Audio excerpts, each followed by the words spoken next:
জি, সম্মানিত সাংবাদিক বিন্দু, আসসালামু আলাইকুম, আদাব।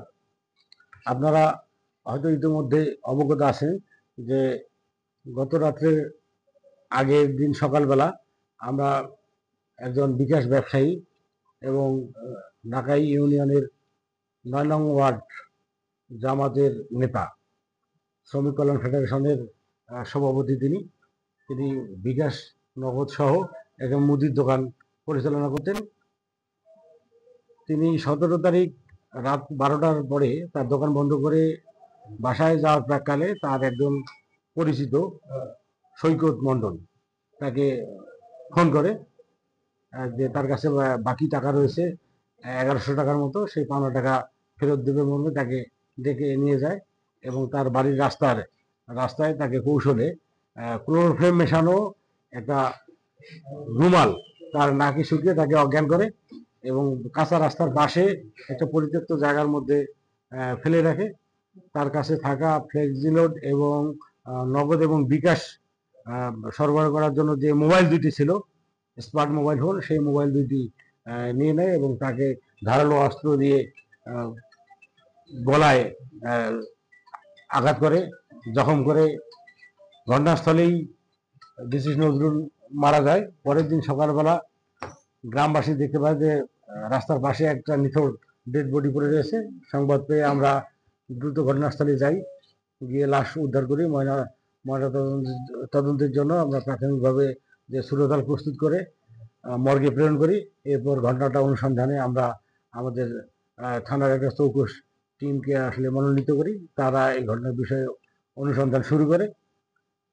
অনুসন্ধানকালে আমরা প্রাথমিকভাবে যে তথ্যটা পাই সেটা হচ্ছে এই ডিসি নজরুল ইসলামের দোকানঘরটি ঘটনার থেকে 1.5 মাস পূর্বে চুরি হয়। এই চুরি সংক্রান্তে স্থানীয়ভাবে তারা 3 জনকে সন্দেহ করে। পরবর্তীতে তাদেরকে ডেকে নিয়ে এসে একটা দরবারে উপস্থিত করলে সেখানে তারা স্বীকার করে যে ঘটনাটি সংগঠিত তারাই করেছে। ফলশ্রুতিতে সৈকতকে 60,000 টাকা, সৌরভকে 60,000 টাকা জরিমানা করে।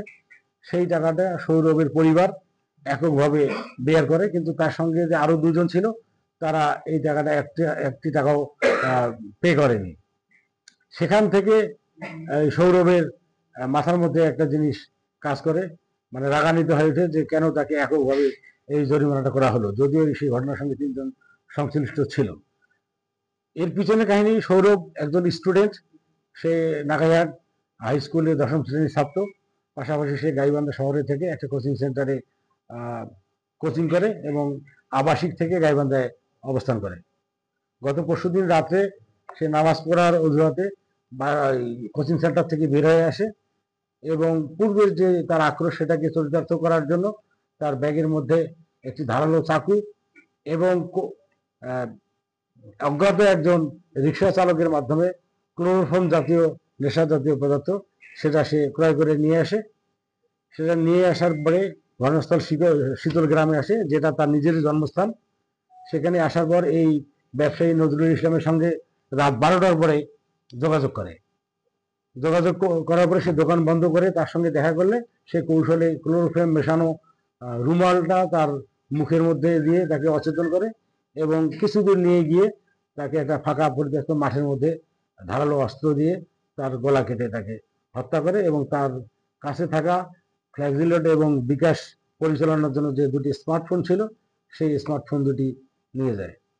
আমরা ঘটনা তদন্তে প্রাথমিকভাবে এই চুরির বিষয়টিকে সামনে নিয়ে তদন্ত করি এবং তথ্য প্রযুক্তির সহায়তা নিয়ে আমরা দেখতে পাই যে একটি নাম্বার তার সঙ্গে একাধিকবার যোগাযোগ করতেছে রাত্রিবেলা।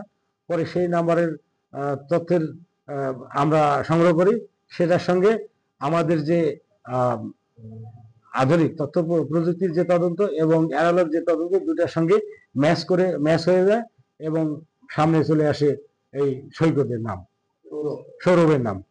পরবর্তীতে আমরা সৌরভের একজন বন্ধুকে আমরা প্রথমের দিকে আটক করি। পরবর্তীতে তার কাছ থেকে তথ্য নিয়ে একে আমরা গাইবান্ধা শহর থেকে এটা মেরিট কেয়ার কোচিং সেন্টার, সেটাতে আবাসিক থাকার ব্যবস্থা রয়েছে, সেই মেরিট কেয়ার কোচিং সেন্টার থেকে তাকে আমরা আটক করতে সমর্থ হই। পুরা ঘটনাটাই আমরা ঘটনার পর থেকেই তদন্ত করি এবং কালকে রাতভর অভিযান পরিচালনা করি। এই অভিযানে সরাসরি আমাদেরকে তথ্য প্রযুক্তি দিয়ে সহযোগিতা করে এবং পরামর্শ দিয়ে সহযোগিতা করেন আমাদের গাইবান্ধা জেলার সুযোগ্য পুলিশ সুপার জনাব নিশাত এঞ্জেলা স্যার। তিনি সারা রাত থেকে আমাদের সব রকমের পরামর্শ দেন এবং এই অভিযান পরিচালনার সফল করার জন্য সহযোগিতা করেন। আমরা স্যারের প্রতি কৃতজ্ঞতা প্রকাশ করছি যে তার পরামর্শে এবং আমার থানার চৌকস টিম, যার নেতৃত্বে ছিলেন আমার ইন্সপেক্টর তদন্ত পবিত্র কুমার সহ অন্যান্য টিমের সদস্য এসে সেলিম সহ অন্যান্যরা সহ সবাইকে আমি ধন্যবাদ এবং কৃতজ্ঞতা জ্ঞাপন করছি। সেই সাথে আপনাদের ঐকান্তিক সহযোগিতা পেয়েছি। পাশাপাশি এই আসামিকে গ্রেপ্তার করার পরে আমরা জানতে পারি যে সে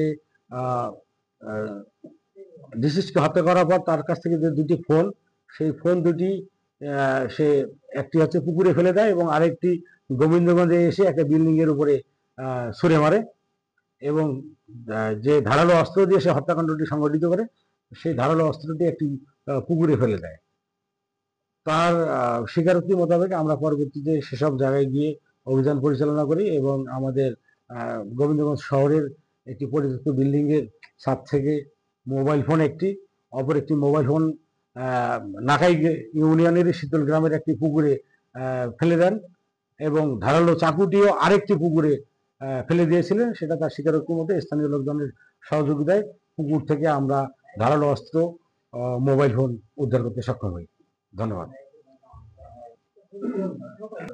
হ্যাঁ, সেই বিষয়টিও আমরা আসলে মাথায় রেখেছি। আমাদের তদন্ত কার্যক্রম এখন পর্যন্ত অব্যাহত রয়েছে যে একে কেউ ব্যবহার করতে পারে অথবা তার সহযোগী হিসাবে আরো কেউ থাকতে পারে। আমরা সেটা এখনো জিজ্ঞাসাবাদ করতেছি। আমাদের তদন্ত অব্যাহত আছে এবং অভিযানও অব্যাহত রয়েছে।